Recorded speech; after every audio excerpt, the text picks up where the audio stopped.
Welcome to the new Overlords Podcast, a video game show where I'm joined every week by someone who is currently in talks to acquire, not FromSoft, but a goat, Sema. Hello there, Sema. Hey, how are you doing? I'm doing great.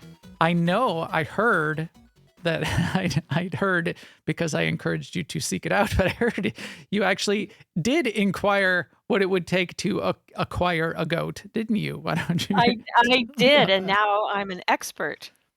My favorite inspiration for the game that we're working on, Garden and a Goat, when we're looking for baby goat videos, is this YouTube channel, Sunflower Farms Creamery on YouTube. Yes, and they have like a little army of baby goats just every spring. But this and they put them on YouTube and they just like bounce all over the place and hop on things, and it's too adorable for words. Yeah, my animator, our 3D animator, we've actually used them as references for animation for and it how shows. the baby goats move. But Sunflower Farms Creamery every spring has this new crop of baby goats, and they are into sustainability and no cull, and they're in Maine, so it's like northeastern area. Sema could probably drive a couple hours, or I don't know, maybe 3 or 4 hours, and seek it out and get yourself a goat, because they have like a sign up for adoptions for a goat. I would get one, but you said you don't have the facilities, Right, or the zoning. Well, you said, didn't you say that they do allow pygmy goats of some kind? Well, as a pet, like you can't have it as a livestock outside in a pen. It's like in your house? Yes, a pygmy goat as a pet. Yes. Oh, that you would be don't want that. Yeah, it No. needs to be like outside in a pen. Do not Well, keep goats in your house. I'm not telling you, I'm telling the general population you who's can have about it to go get it. you could have it in the yard in the same way that you could have a dog in the yard, but I mean, it's not Yeah. like, yeah. Yeah. And I can have 6 hens, but no rooster. No rooster? Roosters aren't Right. allowed? Interesting. No roosters. I know roosters bother people, but actually there was, I don't know why we're in Farm Talk. Welcome to Farm Talk. There was an NPR segment, I think it was like an NPR Science Friday segment in the last week where they were talking about roosters, and this woman which I did not like because it was not very sciencey, but she was like talking about how roosters they're very affectionate, and the chickens are so intelligent and social animals, and she was ascribing a lot of human behavior to the chicken behavior. She's like, when these new neighbors moved in, the chickens did this and this and this, and that proves that they're thinking about our well-being. And no, they're not. Right. They're stupid chickens. People think chickens are stupid. That's because they are. They have like pea-sized brains.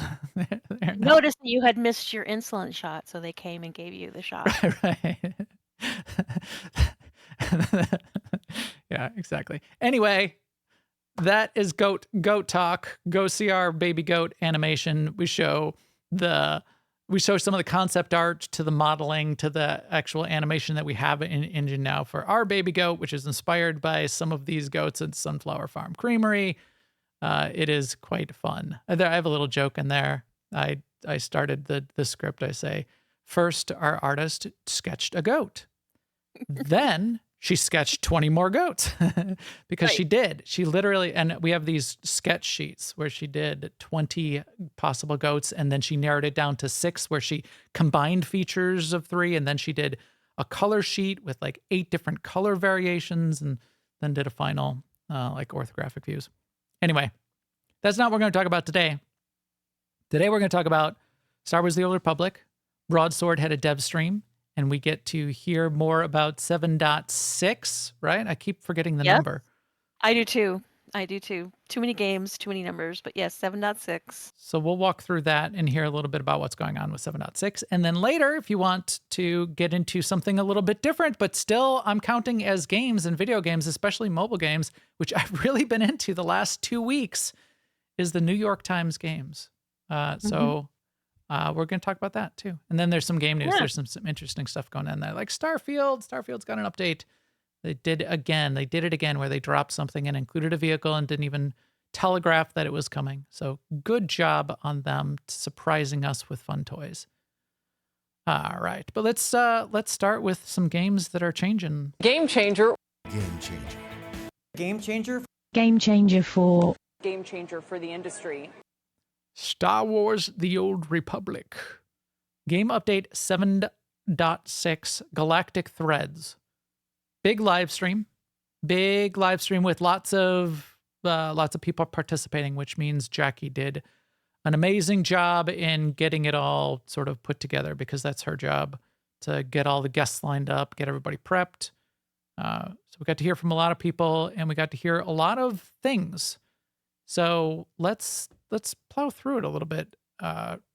Sema, I guess we'll go down the order of what they have on their announcement page, and we'll flip back and forth here a little bit. But it was definitely fun to see the whole team, as per usual, I would say. They do a good job with those streams lately, I would say. Wouldn't you? Yeah. Yes.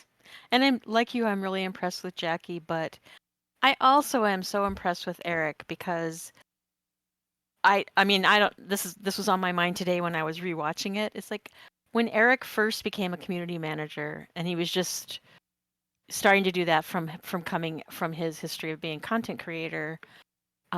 He was telling the community what other people had made the decisions about. Mm-hmm. Right. And now he's telling us updates on things that he had direct input into, and he's managing the team that's doing it. And he has this level of confidence, and it inspires a level of trust to me. Like if Eric says something, or Jackie, both of them, yeah, I believe it. I agree. But trust in Eric as leading the team. Yeah, I completely agree. And he has really sort of like grown into that leadership position from an external perspective, at least. And because of the results that we see, I believe that as well. Yeah. So you're right. That is really cool. That's a really good point. What did they tell us we were getting, though? They started with a bunch of like drops and stuff. So let's go through those, because that is fun. One of them is only active for the next week, basically, which is watch Twitch for 1 hour. Yes. And get this cool portrait that you get to hang on the wall, which is pretty cool. And it comes to all your characters. Right. In the mail. Everybody gets one. You can hang then as many characters as you have. You can hang them all on the walls in your strongholds, because you'll get that many decorations, which is nice. And then a cooler one, which I'm even more excited about, when 7.6 launches, and when we get to that, we don't know exactly when, but probably in the next 2 to 3 weeks. Yes. By December 10th at the latest, basically. Right. We did hear. But when it launches, we'll get 28 days to stream 4 hours and get the Amethyst Vulptilla mount. I've got a picture of it up on the screen, which I like. I like those Vulptilla mounts. Yes, they're very popular. I like them too. I feel like they're, what was the second of the new Star Wars movies? It was a new not Rise of, the one before Rise of Skywalker. Phasma dies, Carrie Fisher, Blood Sand movie. In that one, they had these little foxes on the planet where they were Last Jedi. In Last Jedi, oh yeah, because Luke Skywalker was the last Jedi in that one. Spoilers, he's the last Jedi, and then there were no more Jedi until, I guess, now we have a new Jedi and potentially a whole new. Anyway, they had these little ice foxes, right? The little ice foxes, crystal foxes, were running around. That's what I feel like these were inspired by. And now we only have 3 in the game, and this will be the 4th model, I believe.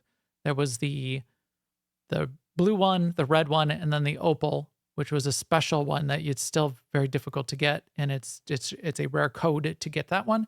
And then this one will be a new one, and it's purple. So yeah, new things coming to streaming and Twitch drops. That's cool. Get in on those as much as you can. I tend to just scope out It seems like there's always Twitch drops going on across all of the games that I am involved in or play or have played. So I feel like I should just be like streaming Twitch drops 24 hours a day. So I know I've missed some. Hasn't WoW had some recently? And I think I did miss the latest ones from WoW even. Mm-hmm. Yeah. Yeah. Anything good? What did I miss? Well, the thing that WoW does that kind of annoys me is they put the Twitch drops that of things I already have. Oh, that's right. It was things that people potentially had missed, Yeah. which isn't a bad way to go about it. No, you're right. You're right. I got all excited and I'm like, oh, I already had that. So I'm not showing this purple one up on the screen. That's the purple one right there. So now I need to always check beforehand. Which it is, and if you've got it, and if you should bother Yeah. paying attention to it. That makes sense. Yeah. We did get a dive into talking about the story. Obviously not what the story is going to be, You're but sure it was them? oh, I don't want the audio. Thank you. But a little bit of talking about who's coming back, what the characters are going to be, where the story's picking up, and where it's headed towards. They said we're going to find out what happened a little bit more with Darth Malgus, because in the last chapter, Darth Malgus gets, so it's spoilers here if you haven't played in the last 6 months, which I'm not too worried about, but he was broken out of prison, and the little video clip that they showed, the little work in progress trailer clip, shows Ras Ordo and Jakaya and Ras coming in to your Alliance headquarters to basically connect up, and we're gonna end up teaming up with them, it seems. But apparently we're really angry with them because Shay Vizsla was the one who broke Malgus out of prison. Right. In this clip, they basically say, hey, we, it's not us. But right. I never After we took say it to as them, yeah, I didn't either, but that character says to them, look what you allowed to happen. Which is weird, because Shay Vizsla was in our alliance. Maybe that's not true for everybody. This is where the whole story is, that the choices that matter is weird. Shay Vizsla was a big part of our alliance, and like a right-hand person to us for a lot of what's been going on in the story so far. Couldn't they be doing the same thing back to us? It's a good point. We allowed it to happen too. Yeah, exactly. She was on our side. She was on our team. She was part of the alliance. So I don't know where we get off, coming off all high and mighty. What's our problem, man? Yeah. Step off, bro. That's you. It's on you.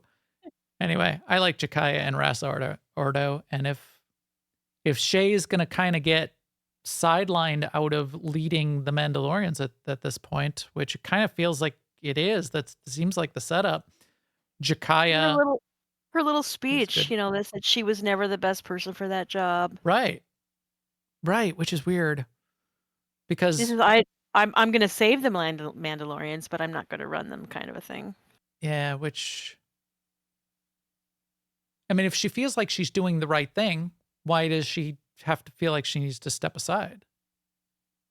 Why isn't she like doing this on behalf of the Mandalorians? Anyway, it's because that's part of the story, Max. That's how the story is written. Anyway, we'll be getting story, but one interesting twist, which gets to some broader news in the industry, is that we will not be getting this part of the story and the story content when 7.6 drops. So we know we'll be getting 7.6 and all the other content that's coming with 7.6, which is some interesting things.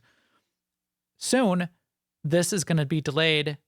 We don't know exactly why. They said just we're not completely done with all of the things we want to put together for the components. Does not currently have all the components needed to deliver high-quality story content that adheres to the team's standards. What is the speculation, Sema, on what's going on? About why it's not all there. It's the voice. Oh, sorry. Yes. Sorry. I know I throw this. I do that to give me time to like click on links and bring up things on the screen. The voice actor strike is what you're talking about. Yes, yeah. I'm talking about the voice actor strike. We're speculating that's what's the holdup is on the story part. And I think it's a positive thing for a number of reasons, but not the least of which is that they didn't say, okay, then we'll just do it in text and go and move forward. Right. Which, to their point about not enough of the components that we would want to make the story content come through, that would be one of them. And I agree. I would prefer it's voiced by all the voice actors that we really like, because that's a really, really good part of this game. The voice acting is done really well. And the way it's integrated, this is 10-year-old engine now, but the way it's integrated into the way the characters speak their lines in engine, I've always thought has been a positive, a strength of Yeah. Star Wars: The Old Republic. Even better, I think, and I know it's come a long, long way, and it's much better now, but even like better than Final Fantasy was ever able to do it, better than WoW, in my view, better than WoW was ever able to do it. Uh, both of those have come forward and brought a lot of that forward in some really interesting ways. And everybody's cinematics look great these days.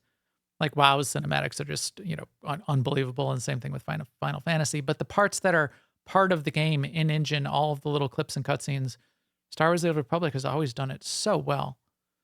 So not having that would be a big miss. I'm not completely up to speed on the strike. And I know that it involved use of voices in artificial intelligence and things like that. I'm not really up to speed at all, though, on the status. So that I hope it gets resolved soon enough that we can start to get we can unleash the voice actors back on the industry. Because I've heard it has, just in searching some of these headlines, I wasn't able to dig in too far, but it has been impacting game development across a number of titles. Like Genshin Impact is one that they keep talking about, because that's a very popular game. I mean, because they did make the decision to ship without the voice actors, without some of the voice actors, yeah. Yeah, which is tough. So yeah, interesting side bit there that we won't get that kind of content right away. We will get a bunch of other stuff. We did get a fun view from our cartel market team on some work that they're putting into decorations you can get off the cartel market. Yes, this is cartel market stuff, but remember, anybody who's a subscriber especially has tons of coins to buy this stuff every month, and you probably will be. And this is a new little twist on the kinds of things that they're creating that we'll be able to use as decorations in our stronghold, which I thought was clever. And I like the idea of, so what they've done is they've created a set of items, including a big building. And all of them, when you first get it and unlock it for your stronghold, comes in as the neglected version. And so you get this cantina, and it's in the style of the Tatooine, cantina, the Mos Eisley cantina, but it's small. It's just a, little building, round bar in the middle, a little round building. And it's a little dilapidated. It's a little run down. And then apparently there'll be a small, but there'll be like a little mission that you got to go do. And when you complete that mission, what it does is it transforms it into the restored version. And then there's a whole other set of like smaller decorations that go around it and go on hooks and little piles of stuff that are out in the out elsewhere in your stronghold around it if you want to dress it up, that start in a dilapidated version and then get into a restored version. I thought that was clever. I like that. Yeah. They said that was inspired by Galaxy's Edge, the Disney experience thing. Right. So I've never done right. that, but I guess you maybe like when you buy your lightsaber, then you have to build it, kind of a thing. Well, definitely the models and arrangements are inspired by the things you see there. The whole dilapidated to restored, or neglected to restored, I didn't know if that was inspired by that as well. But yeah, I mean, the lightsaber, building a lightsaber and building the droid, that's definitely a piece of it. Lucy, who's in the chat room, has had that experience and maybe could add some notes. But the idea that you get a decoration which maybe comes with a little quest associated with it, or it generates a tiny bit of content associated with it. We don't want to be locking content updates or missions or major content at all behind cartel market purchases. But I do like the decorations and the housing items to provide purpose or to have some interactivity, or in this case, then have some interactivity that even expands out into the game world. I think that's an interesting idea. I do like too in the live stream, the people talking about this were new to me, Brad Lewis, who's the art director, and Fred Newman, who's an art producer, and just having new faces, new voices, and watching them interact and talk about basically their passion. Yeah. Was fun. Yeah, they're both cool. I am familiar with both of them. I don't know if Fred has been in these before, but Brad had. And Brad's the one that keeps making the little models, the physical models. Let me Yes. see if I could show that he keeps he keeps gifting to Jackie.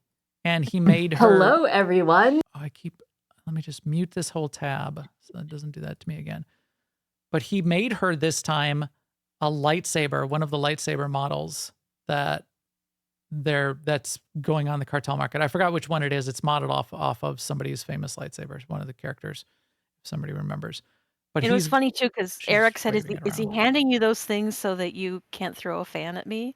And here she's waving this giant lightsaber hilt, and I'm like, "Dude, I'd be more concerned about getting whacked with that thing than her fan." Right, exactly. It is because it's like a full size double bladed hilt size lightsaber. But he's made replica models of like little pets, like the little droid pets. There, she's like waving it around. And it's a big lightsaber hilt.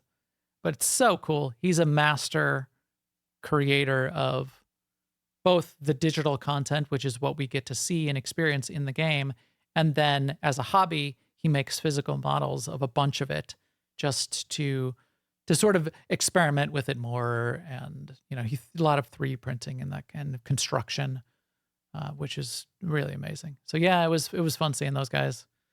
They did a good job. What else? What else did we see here? Sema, what else did they talk about? Let me scroll on down. Oh, we're getting some new Star Wars Skeleton Crew inspired armor. So is this Jude Law outfits? Maybe it is. Yeah, Maybe. It's got to be, because he's the mysterious rogue, Jala, as my fam calls him. Right, Jude Law. Jala is going to be in Skeleton Crew with the Ortolan, who does not speak Ortolan. Hopefully it'll at least once in a while speak Ortolan. That would be very disappointing to me if that little Ortolan never speaks Ortolan in Skeleton Crew. I will not watch Skeleton Crew. If that's the case. I will rage quit Skeleton Crew if I never hear Ortolan from that little Ortolan. I think it's amusing that your family has given Jude Law a combo name with just himself. Exactly. What was it? Jennifer Lawrence and Ben Affleck. Didn't they have a name like that where you combine the two people? Jalak. Maybe that wasn't one. I don't know. But I don't know. For some reason, it got contracted to Jala. Benifer. Stask is saying is what it was. Yeah, I don't know why, because Jude Law is really long to say, so I had to get contracted to Jala for some reason. I am Jala. That's what Judge Dredd said.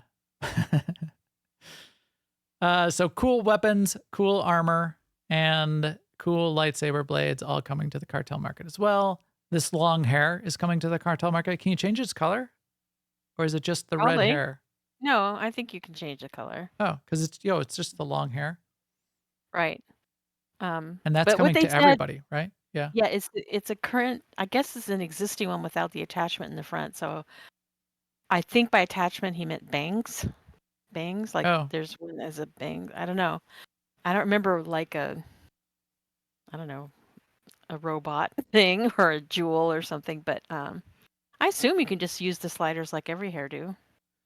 I was concerned about it though, because with this, so it's long hair and there's some of it that's on the shoulders and then one piece on the character's right side that falls down over the shoulder down over the clavicle.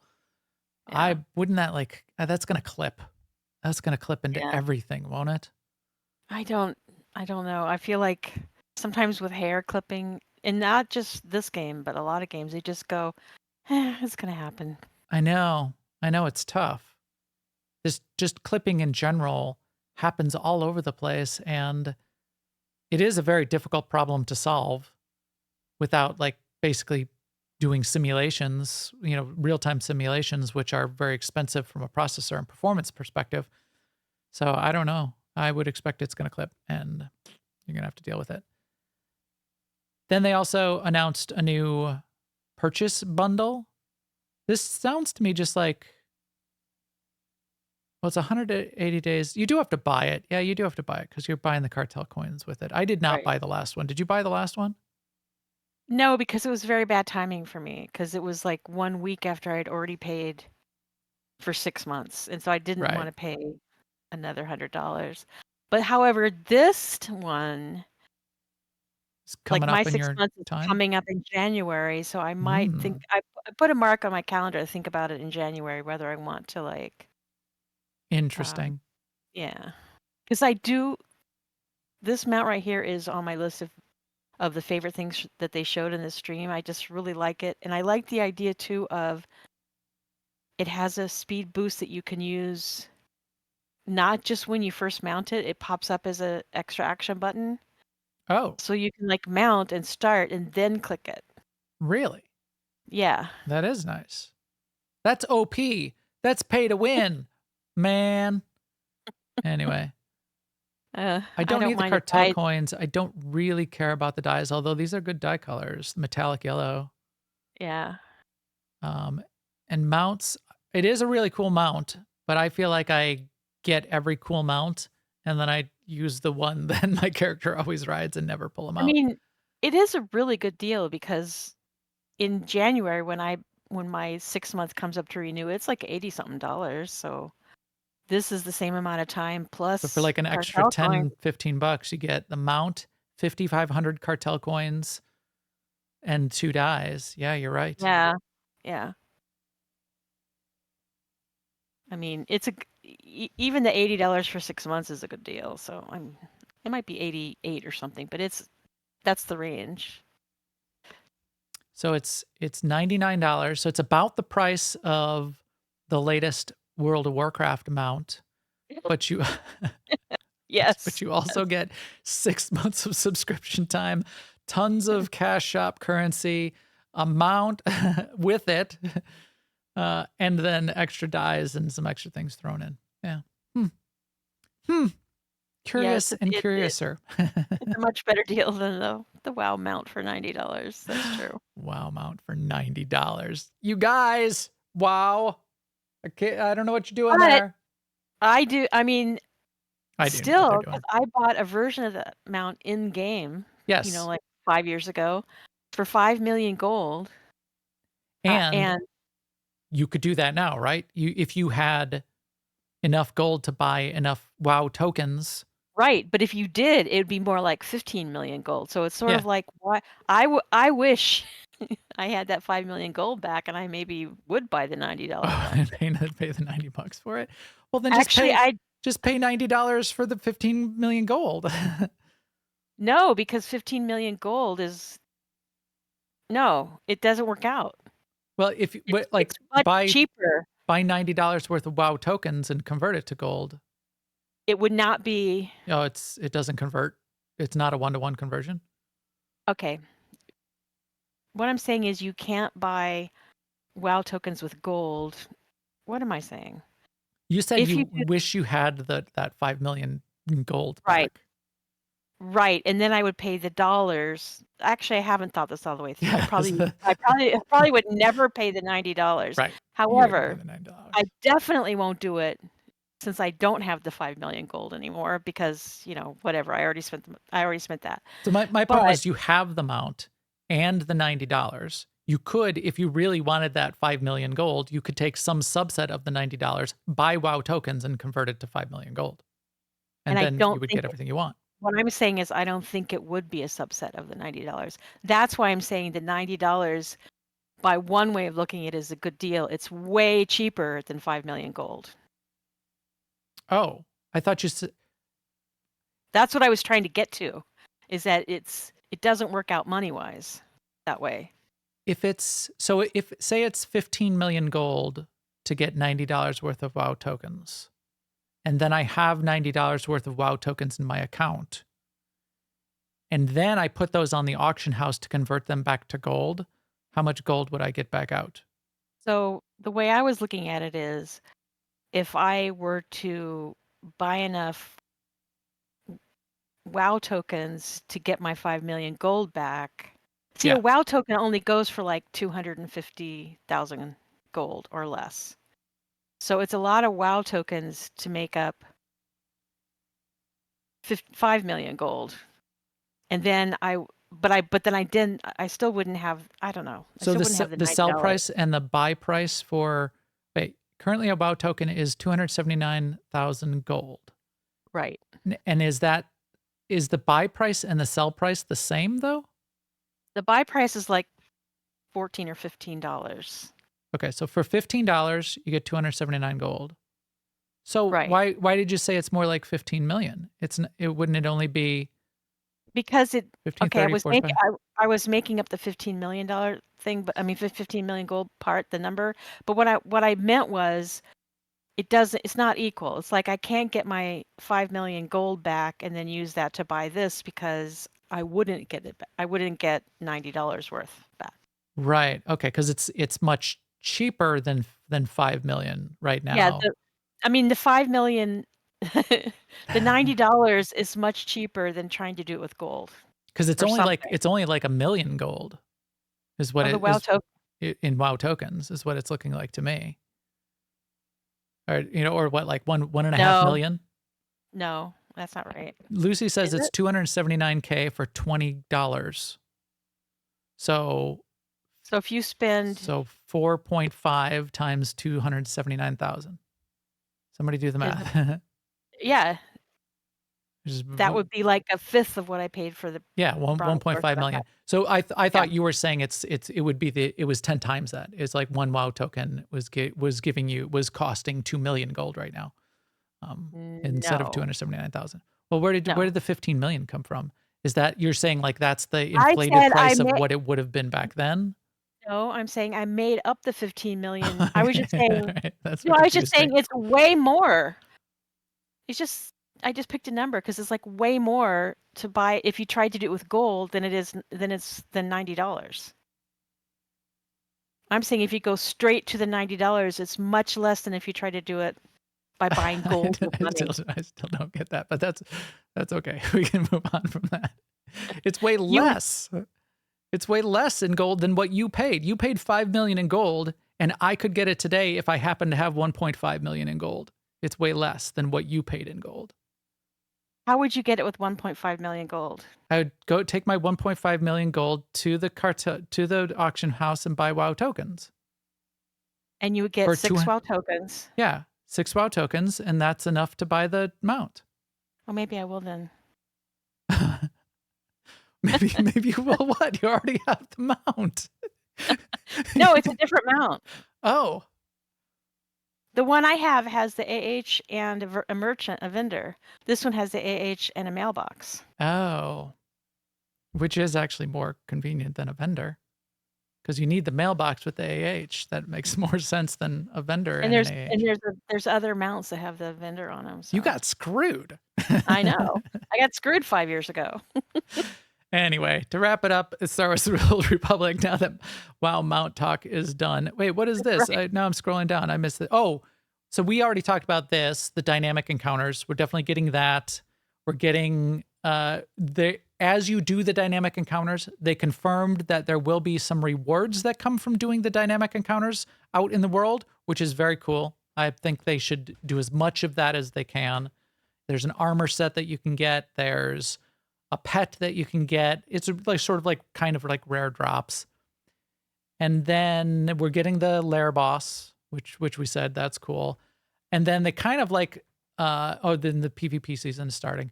And then they kind of like buried another cool thing in here, which is that there's a new mount type that they're adding to the game that we will all get one of. Why are we getting one of it? How do we get the companion the mount that your companion can ride on.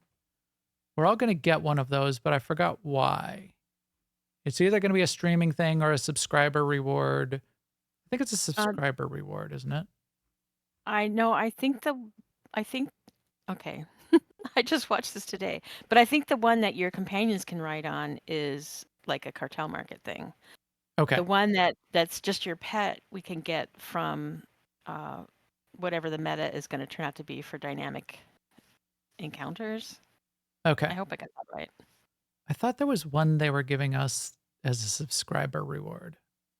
Okay, Forrester says sub reward. Okay, so there's one that will get us as a subscriber reward. I think there will be other ones that will be cartel market, and then these little ones that just your pet goes on the back of will be. What did they not show pictures of the new cool one?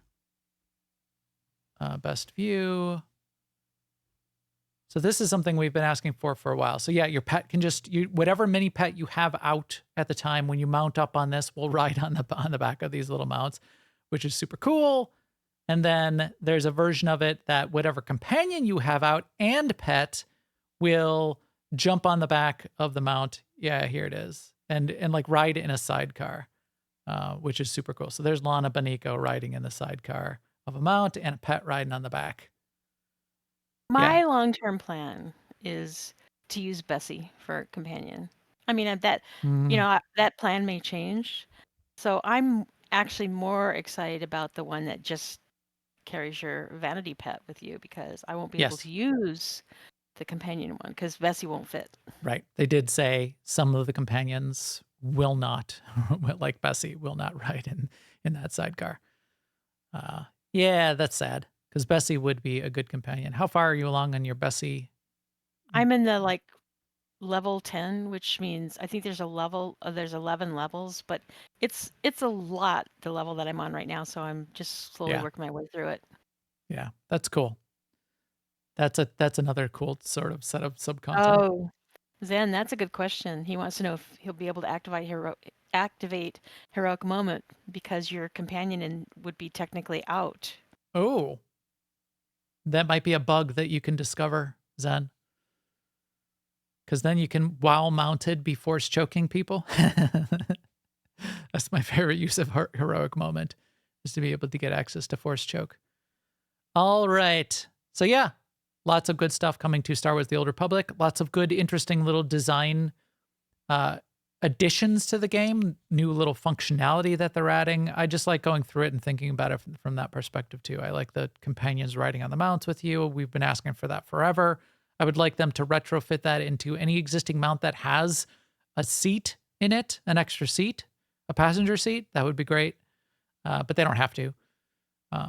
The decorations that change over time, that you can sort of change from the neglected to the cleaned up versions, the little content coming with some of those decorations that you're building into your strongholds.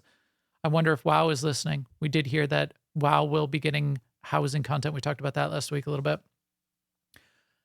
I know they're saying with WoW, even after we talked about our content, we'll talk about it more when they actually unveil it, but it's one of their most, quote unquote, most ambitious systems that they've ever tried to implement. So hopefully they're going to do really some really interesting things. I like housing systems that are really intricate and interactive in games. And SWTOR's is part of the way there. There's the utility decorations and those kinds of things. I think they could do more, and that would be cool. So yeah, that's cool. Good stuff. Good stuff. Anything else on the SWTOR stuff before we wrap up on that, Sema? I just want to say I'm looking forward to Life Day, which is going to be starting on December 10th, because I do want to get that Life Day mount with the Christmas presents on the side, and I kind of want to get that Life Day outfit as well. It is a good one, isn't it? Yeah. Both. I mean, the mount, I've got all the versions of the Life Day mounts over time, and I like them all. They're all kind of cool. This one's got like presents strapped over in like the side of it. I kind of prefer my Zamboni version of a Life Day mount, and then there's the sled version of the Life Day mount. I kind of like those better, but I always like want those it. too. And then I also want to say, if you didn't watch the live stream and don't feel like you need to because you can read this summary and listen to people talk and blah blah blah, it's worth it to if you fast forward through to like the best view contest, because they showed the finalists for people who submitted screenshots, and the rules were, you had to do it on certain planets and you couldn't use anything to refine it or edit it, and you can't have any characters in it. And they did show what all the finalists, and they're I don't know how people take these screenshots. My screenshots do not look like this. It is good. It's some good stuff, and it So really it's shows how cool the just the engine in the world of Star Wars: The Old Republic still is. And fun place to go and be. oh yeah, and Forrester mentioned too, they did talk about character model updates. Oh, So there's right. some pretty subtle, but still happening. Yeah, see, like, yeah, yeah. I don't know if it's that I don't have the same level of video card, but I don't know. You also have They're to just get yourself into interesting positions and like climb up yeah. on things and I feel like zoom out in I interesting feel ways. like I can do that, but I just even if I were to yeah. Anyway, it's fascinating. I love these pictures. It also speaks to, when I look at this kind of stuff, it really speaks to the benefit of a stylized environment. Because again, this is 12 years old, probably even longer when they started this art in the engine, and it's still cool looking. It's still cool looking and in like a fun environment to go play in. And then on top of this, yes, so there's more. And when 7.6 launches, we're going to probably do an episode then. We'll talk about more of this stuff, because we did sort of skip over some of the texture updates to environments, the texture updates to character models, which are somewhat controversial right now because people don't like their character models necessarily changing. But we'll get to that, and we'll see how that sort of shakes out when the content comes available. Yeah, the stylized color palettes, all of the art that they put together all across the game for over 10 years just looks really good. Wow, these are some really, really good pictures of Ziost, which is one of the most depressing places in the universe, in the galaxy. But you could sort of see the artistry that went into why, sort of like those windswept, desolate landscapes that look really good. I like the trees that are sort of blown over like that. Cool. So yeah, we'll get back to that. We'll talk about it more when that comes, when that actually launches. I think it'll be fun. Oh, they're going to they're going to announce the winners. But I mean, to me, those are all just excellent. Next topic, something I've been playing in a fun way over the course of the past 2 weeks. For some reason, over the course of the past 2 weeks, I decided I didn't want to look at any more news or social media or front page of Reddit. I don't for whatever reason. And as an alternative, I did something that I should have done a long time ago. I switched over, and this is something that you do regularly, is the New York Times games. And these are this is a video game. This is a mobile game. It's a completely different class of games that I've sort of forgot about. I've tried all of them, and then I would just sort of not, and there's various reasons for that. So why don't we talk about it a little bit? I know you play these as well, Sema, don't you? Yes, I do. And play them every day.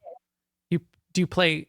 So you're actually a subscriber as well, right? Yeah. Yes. So- It's $5. It's $5. It's not really $5 a month. It's $5 every 4 weeks.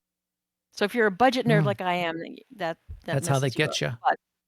But yes, They squeeze an extra month out of you that way, an extra $5 a year out of you that way.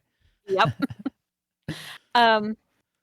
So I play Wordle, Strands, Connections. I occasionally play Letterboxed. I do sometimes play Tiles, but Tiles is more for like when your brain is just done for the day. Yeah. Because it's like a matching shapes kind of game. Yeah. But my favorites are Wordle, Strands, and Connections. I do play the mini every day as well, but that's like low effort. So if you just do it for free, if you've got the app on your phone or you go to the website, you can do a lot. You can like do the daily puzzle on almost all of these Yeah. for free every day, which is super cool. Yes. And that's what I've been doing. So I haven't gotten to the point of subscribing yet. What do you get for subscribing? So a couple of Remind me. things. Yeah. One is for Wordle and Connections and the Mini, you get the archive. So That's whenever cool. I feel like a mini, I've gone back and solved all the minis that are in the archive, and it goes back to like 2014. That's cool. Wordle archive started, I don't know, I'm gonna be wrong, but maybe a year ago, and the Connections archive started just like a month or a few months ago. And basically, what's cool about that is because when you realize, oh, I forgot to play Wordle today, you can go back and look at yesterday's. Or when someone says to you, oh, Wordle, I got it in 2 yesterday, and you're like, what was yesterday? Yeah. Because you never remember after you've played Wordle 100 times. And then Wordle and Connections both have a bot, which is to say that it's software that analyzes the day's game of Wordle so that it'll tell you things like when you guessed this word, that was a really good guess because you narrowed it down to 3 possible words at that point. You And mentioned the bot, and I didn't follow up and find out where it came from. So it's built into the app or built into the site when you're a subscriber, because I don't see it in mine. Yeah, I don't know because it's kind of like when people in SWTOR ask you what's in a sub and what's not. Yeah. It's sort of like, but anyway, since I do have it, Wordle, the bot is actually in the app, but for the connection bot, I don't know if it's because it's new or whatever, but I have to go out and look in a browser at it, but it still knows it's me and it still knows how I solved it. Yeah, that must be a subscriber thing because I've never seen it. I don't see an option to get it, but that's cool. The Wordle bot, though, is all based on statistics and existing words and letters and all that stuff, everything that's like very sort of measurable. And then the connections bot will tell you things like how many people guessed exactly the same thing you did, like 5 out of 1,000 people did it the way you did. Yeah. But it also has this really interesting, to me anyway, feature where it'll say, well, first we should say what Connections is you match. It gives you a grid of 16 Connections is my words. favorite. Yeah. Yeah. So, And then you have to put them into 4 groups. oh wait, actually, well, I'll look at it.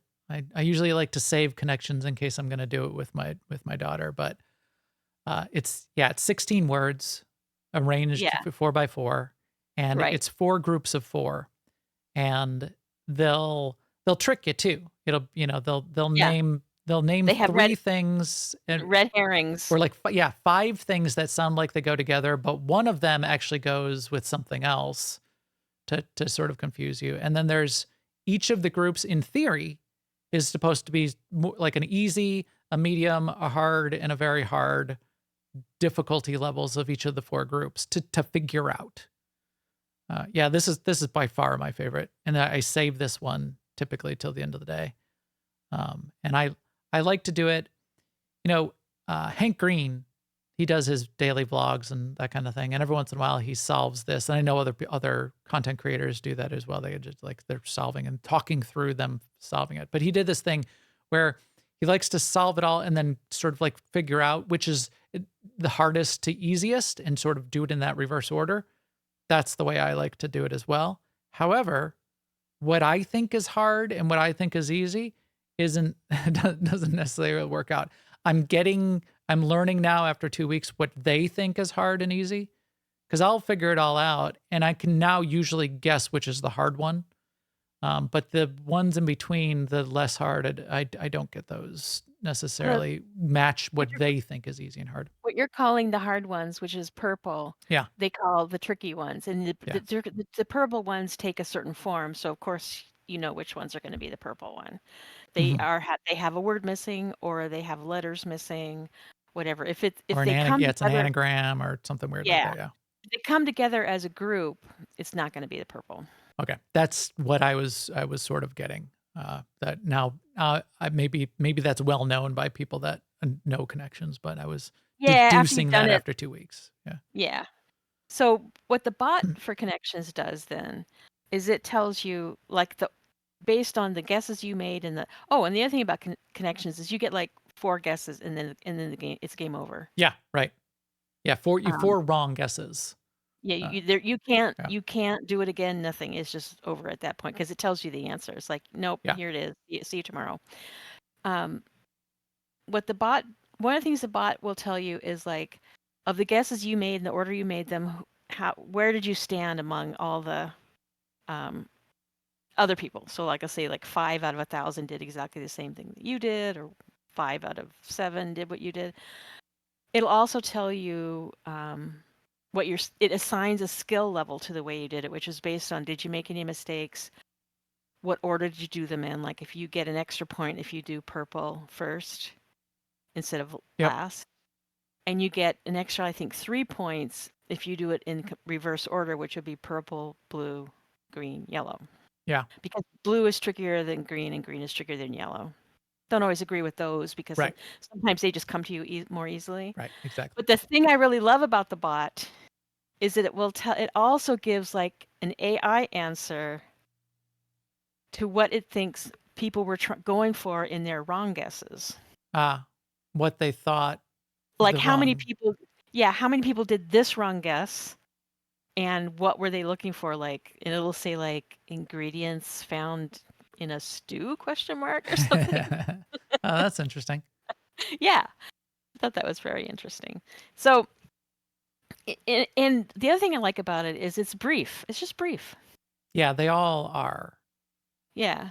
All of these are, except the Sudoku. Like if you do the hard Sudoku, I find that is not necessarily brief, but it's not really Yeah. I like Sudoku just as almost like I'm familiar. One of the techniques for mindfulness meditation that I've done in the past has a lot of counting associated with it. You're like counting your breaths. You count to 10. You count to 10 over and over again. And, because your mind is filled sort of like with the counting and focusing on the present and your body and your breath, it clears your mind of everything else. Sudoku does that for me because I'm just like counting from 1 to 9 over and over and over that's again. interesting. Yeah. I I never fell really in love with got Sudoku. that feel. So I don't count that as a brain puzzle very much because it's more just some of it is you need to like unless you're gonna like pencil things in, you need to be holding groups of numbers, the pattern of numbers in your mind. The numbers that don't actually matter in Sudoku. You could do it with symbols, you could do it with letters. You just need 9 symbols and then they're arranged in the grid. But you need to like be holding groups of them in your head potentially, and that's what makes the hard ones hard. But it's still it's a different kind of brain tease. The word ones to me are the interesting ones that makes my brain work, and connections especially so that way. And I like strands too because first of all, my brain does not. I don't do anagrams well, so I don't see. Like sometimes with the connections, the answers just pop out, right? Yep. For strands, that rarely happens for me. So I am looking at strands and trying to put things together. But I love that at the end of strands, it's just like one whole like little symmetrical unified puzzle solved. Yes. It's not like your typical word search where, you find 10 words and then you go. And there's a bunch of extra letters left over and a bunch of gaps. Yeah. You're right. I agree. Once you mentioned that last week, I said, yeah, I got that too. That's one part of it that I really like. So you fill up the whole thing. And so there's 8 words, like in today's, there's 8 words. They're all connected. They're all sort of like amongst a particular theme. One of the words might be even 2 words because it's like maybe and it stretches all the way across either top to bottom or right to left to sort of like describe the set of words.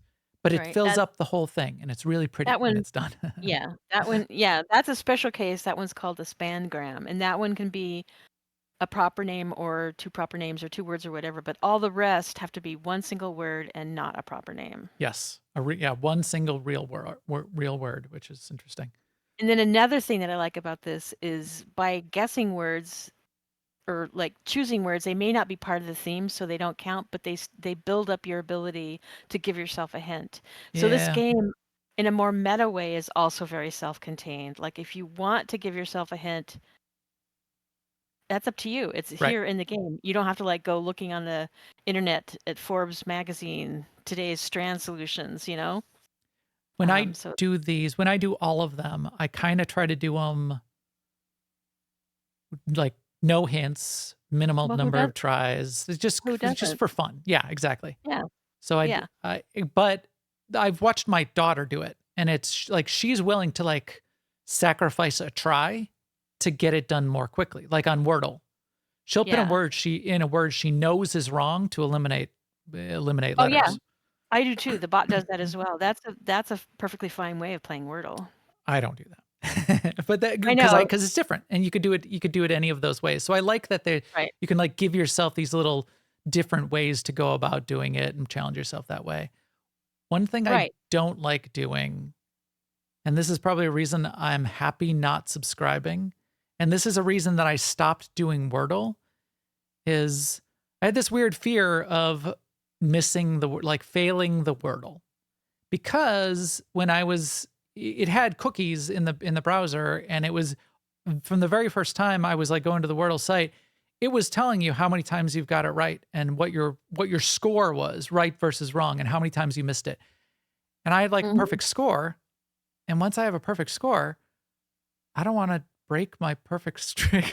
It was Right. dumb. It was dumb of me to then deprive myself of the fun of doing it, because there's sort of like that extra pressure, which I don't want the pressure. I don't want and it's like external bit of pressure. And I feel like if I subscribe and now there's like, it's tracking your stats. It's like, that's one of the things that they keep putting up. You know, if you subscribe, we'll track your stats. And I'm like, that's exactly what I don't want. I mean, they already track your stats, so I yeah. know, but not nowhere I can see. So I'm happy. For Wordle, they do. You don't Maybe, see. maybe now you're gonna, maybe if I dig in, let me look. I've got the apps here. I I thought go to that's what you were saying. Wordle. Oh, there is a see stats button. I'm not pressing it, Um, but it would like show it right on the page in the old Wordle before it one was of a New one York of the Times thing. things that Wordle really taught me is not to be too concerned about that, because they like when I first started playing Wordle, I was really kind of focused on the streak, Yeah. and you can break your streak by missing a day or by failing the Wordle, right? So I was very careful never to miss a day, and so I had a streak going of, I don't know, 200 and something, and I wanted to get to like 365.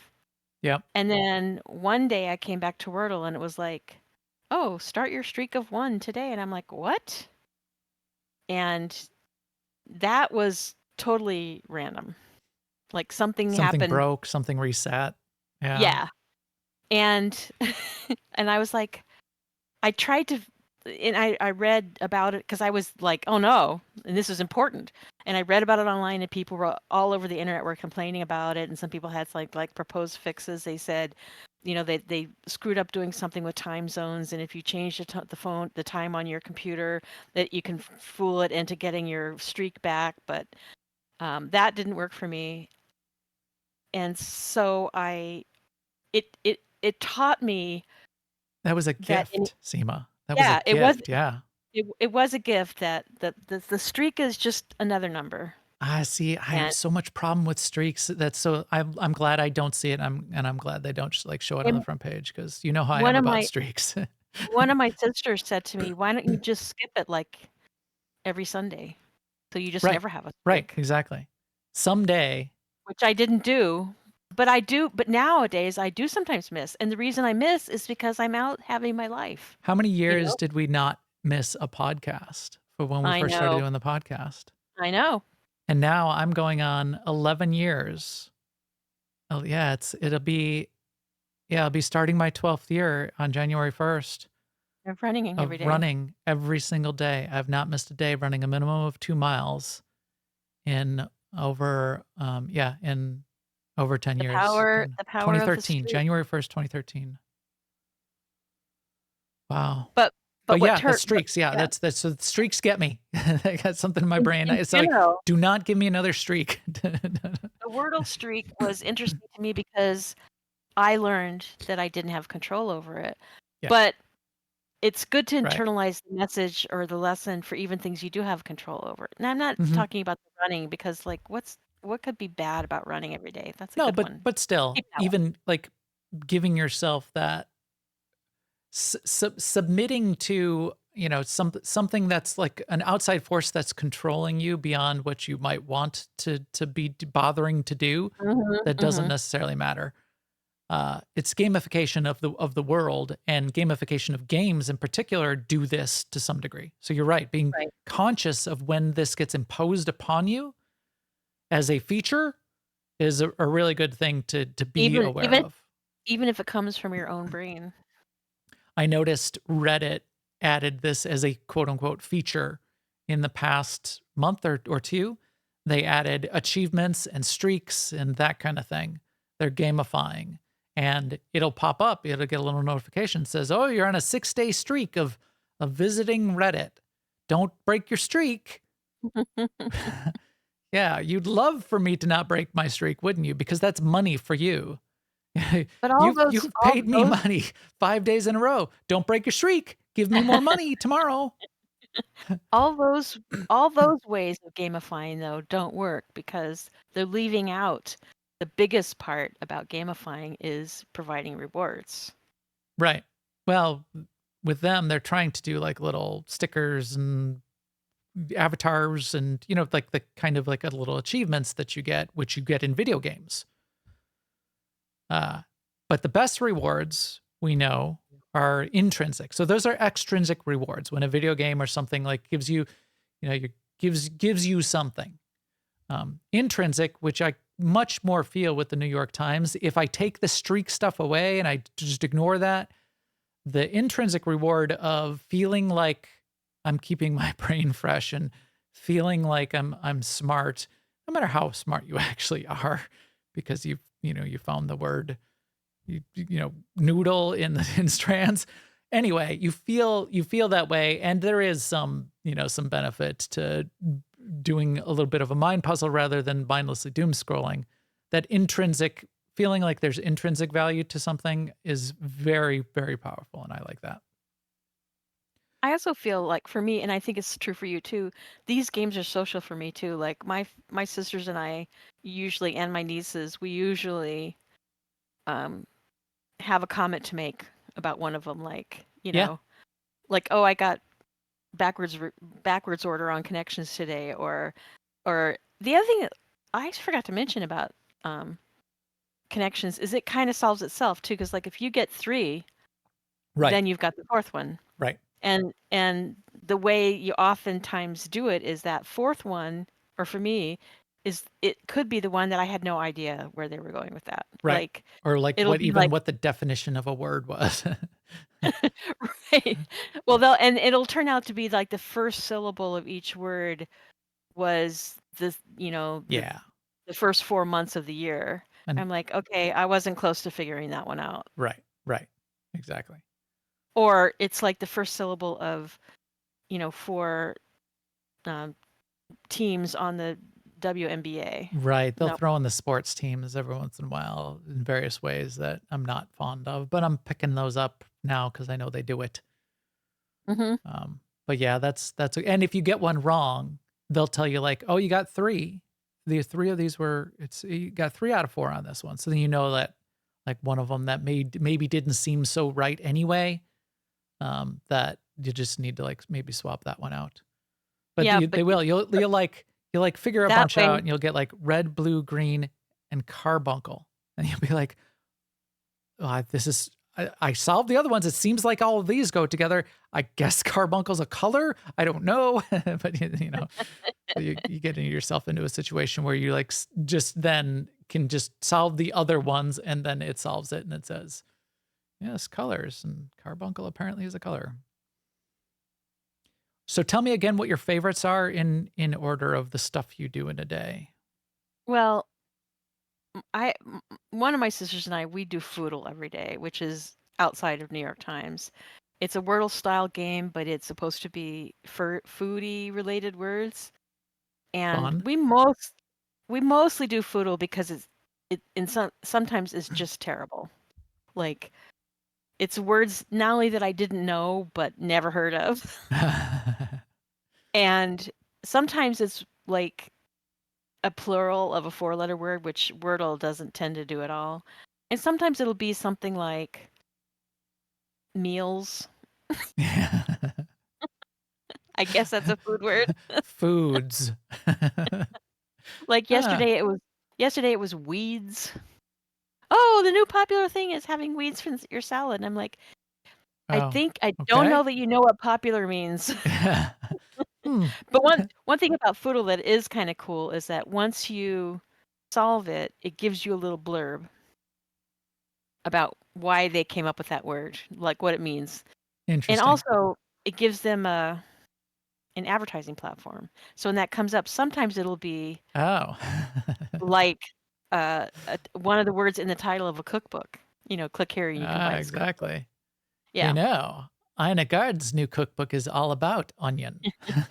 Yes. Yes. Yes. Speaking of onion. So anyway, Yeah. my favorites all definitely are Wordle, Strands, Connections, and the Mini. And that's all Wordle I Strands do them every, Connections Mini. Yes, and I I would do them. agree.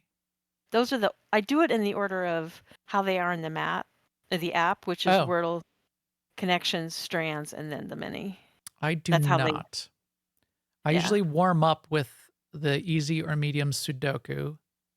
And this is like all throughout the day because I'll go through the day also. Like I'll usually do the Wordle relatively early. So I'll do Sudoku to warm up, and then I'll do Strands and Wordle, and the Mini. And then I'll save Connections. Wordle, one of the Wordles a few days ago took me 9 hours. I did 2 guesses and I solved it in 3, but it took me 9 hours. It Yeah, was I've done that. uvula. Uvula was tough for me. Yeah, that was a crazy one. But if you get, you get enough of the letters, it's got to make something, and you cannot find the words that it makes. I just let my brain cook. Yeah. And then I right. got it. And then sometimes you come back. In Wordle, there's a level of trust. Like with Foodle, there's no trust. So Yeah. if it looked like it was going to be a weird word, I would just start making up words. Right. But right. Wordle, I know it's going to be a word that I've heard of before. Yeah. So I'll usually do. So my favorite is Connections, so I'm kind of like saving that. Then I guess my second favorite is probably Strands now, and then Wordle, and then the Mini. Yeah. I don't like Letterboxd very much, and I never do surprised. tiles. I'm surprised how much I enjoy Strands because I've never been a word search type of person. You know what I like about Strands is I like to think about their theme hint. Yeah. And then try to puzzle out their hint more than I'm like puzzling out the words. If I puzzle out the hint enough and then like think of a collection of words around that and then go at it, I kind of like that. Helps me feel smart. Spelling bee is weird for free. So Spelling bee I will potentially do, but if you're playing Spelling bee for free, this is the most like predatory of all of their games. I feel, for whatever reason. In Spelling bee, they don't let you actually solve the puzzle. In Spelling bee, there's like a maximum number of points, and as soon as you get 12 points, you're done. The way Spelling bee works is it's 7 letters, and they're arranged in like a hexagon. And one of the words uses all of the letters, and they call that the panagram or panagram. So I don't know. I don't like Spelling bee. And it is an anagram. It's all anagram. And you have to use the letter in the middle with any of the words. But I'll like look at it once in a while and try to figure out the long word. The problem is the points you get for the long word are enough to exceed the limit for the day. So that means I solve one word and then I'm done, and it says you have to pay to guess more. I did not know that. Yeah, it's crazy. It drives it feels really predatory. I don't like it because to me it just seems very open-ended. Like I guess since I already pay, I would do this, but I might find 7 words, but there might be 7 more. I don't know. And my sister who plays it every day says, no, it's not like that. it somehow tells you with the bar that you see up at the top that progress, you know how many words there are if you want to get like genius or queen or whatever the title is at the end. Right. There is a guy though. There's a person who writes a blog post every day for the spelling bee after he solved the spelling bee, or maybe he gets it in advance, I don't know. And he writes a blog, my sister has told me about, where he gives hints for all the available words. And that actually kind of sounds like maybe that would be like a fun game. Yeah, If then it's someone, more like a search than a well, puzzle. Yeah, like a word and a hint puzzle. yeah, Yeah. like a vocabulary type of puzzle, or I don't know if it's more sort of going towards the crossword puzzle kind of thing, where you might have a humorous clue or a punny clue or a clue, obscure clue or a really clear clue. I don't know. Yeah. But like I say, anagrams are a struggle for me to begin with, and then the open-endedness of spelling bee, it's not for me. Yeah. Right. And yeah, the progression is weird and all of that. I agree. But But it's anyway, popular. fun stuff. And this is a game, and it's fun to think about how the way that these are games and how parts of the way these work are in all games as well, just in like regular video games. Not like, I'm not talking about like mini puzzles, but the kind of the dopamine hit for making you feel smart and the kinds of puzzles that you're solving even in an open world RPG and that kind of thing. I think is fascinating. I feel like, oh, I should note too that another benefit of the app, which I do not avail myself of, is the regular crossword and the archive for that. Oh, and So you don't do the New York Times crossword? No. Oh, So cool. because it's a time It's a sync. Yeah. it's a time thing that I have prioritized other things, but that is probably thousands of hours of entertainment right there. Right. Right. Yeah, Because and of those are the good. archive. They're very high quality. Yeah. It's the New York Yeah. Times crossword, obviously. And my sister, who does do the crossword every day, she says that the way it works is the Monday New York Times crossword is the easiest. Yeah. It gets a little bit harder. Thursday is like the jokiest or the puzzliest. And then Sunday is Crazy. the hardest. Yeah. Yeah. The hardest. And that's how it's always been. Yeah. So that's cool. That's fun. Cool. Yeah, it is. Well, that is fun. So there's a game. Go jump in our Discord and tell us what your favorites are in order. Yes, in order, right. I solved the Wordle today in 4.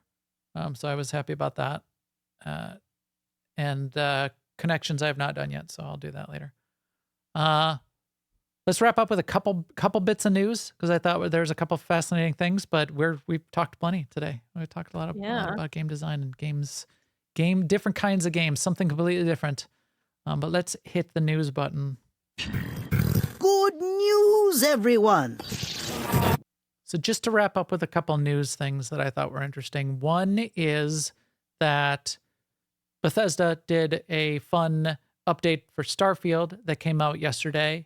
And this is another one of the situations where they didn't bother to sort of like telegraph what was coming. But their quote unquote November update came, and we got another, basically it's a skin for the existing vehicle, and everybody got it for free if you've got the vehicle already, which means you have to have shattered space to have the vehicle. So if you have this shattered space vehicle, you get a different skin for it with a rocket launcher on the top of it. And it's pretty cool. Bunch of other things added in. And the other big one, which is interesting to me, and we've sort of talked about this before, is they've added the ability for creations, which are the third-party things you can download for some for cost, some for free. They've added the ability for those to be to not impact achievements. So the way it worked right now is if you downloaded any creation, it turned off achievements for your game. And because I was kind of into the achievements for Starfield, I stayed far away from the creations since they launched, which was a shame. So this is now added in. You'll have to wait for all of the creations to catch up, and they have to be certified, verified creators, and they have to like turn it on to say that these are achievement safe. But then we will be able to get a bunch of creations that are achievement safe, which is nice. I finished all the achievements for the base game. I have not finished all the achievements for Shattered Space yet. I saw Lars, who's done all of the video series for his playthrough of Starfield. He finished all of the achievements that exist in the game right now, which means he finished all the Shattered Space ones too. Just did that in the past week, I think. Cool. Tell me about your perspective on the game. Did you even look at them? Because I did the Game of the Year, Game Awards 2024 complete list. This is Jeff Keighley's Game Awards deal. We got to look at all of the nominees. So did you go through these at all, Sema? Because I did and was not all that interested. I mean, it's good stuff. It was all good stuff, but I know this. So Game of the Year, and I think Sema stepped away for just a second, and she'll be right back. So I will continue to talk, which I didn't even notice that she did. Game of the Year has a bit of controversy around it, which I think is interesting. We'll see where it goes, but they can do whatever they want because it's Jeff Keighley's deal, and he has a bunch of journalists do nominees, and they vote on it, and players can vote too. Your vote counts. All of the players all together only count for 10% of the overall decision. And then the rest is all journalists basically deciding and Jeff Keighley deciding.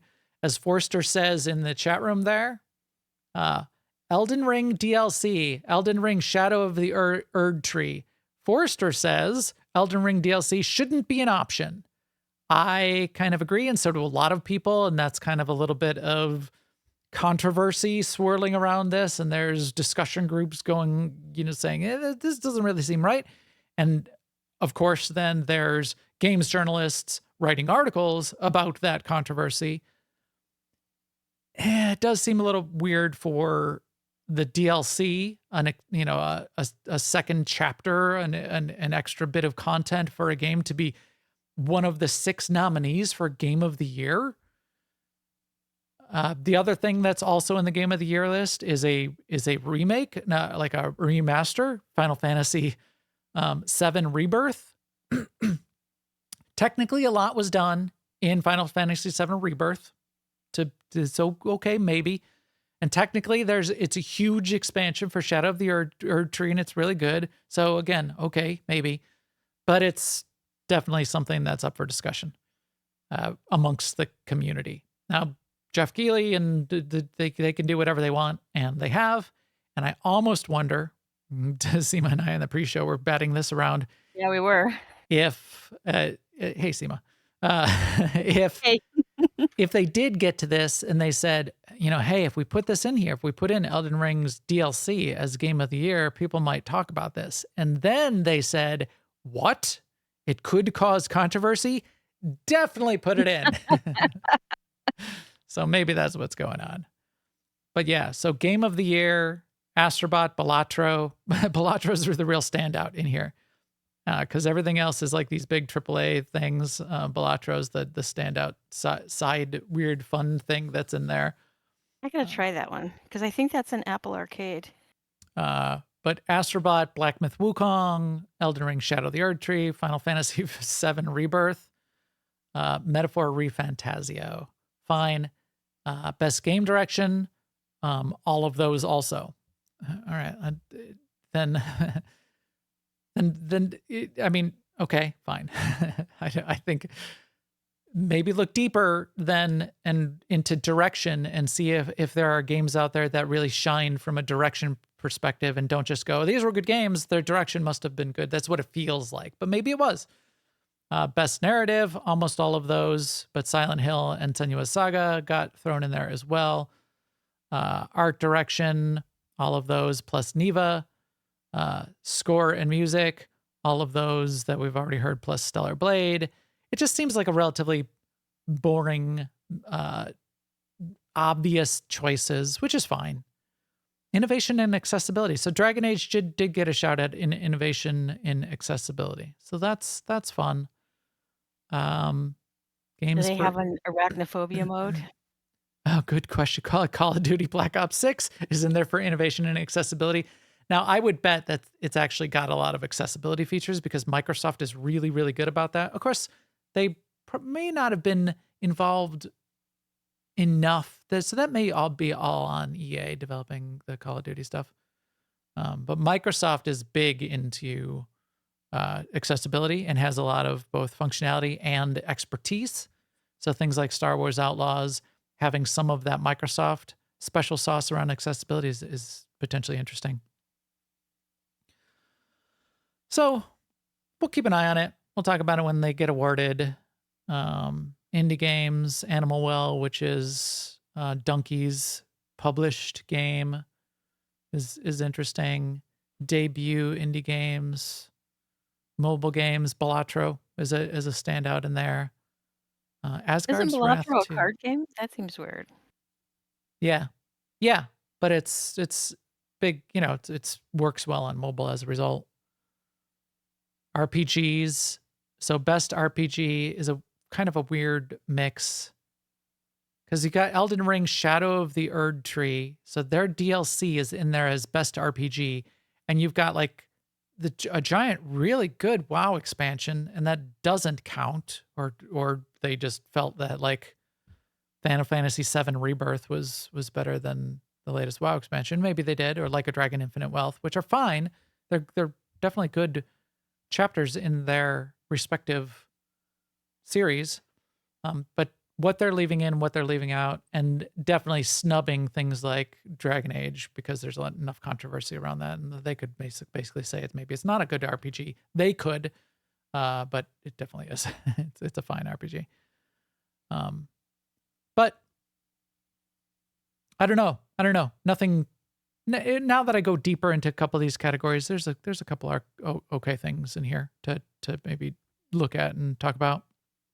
We'll have to see once it gets to the presentation of the awards what wins and see if anything surprises us. So that's a thing.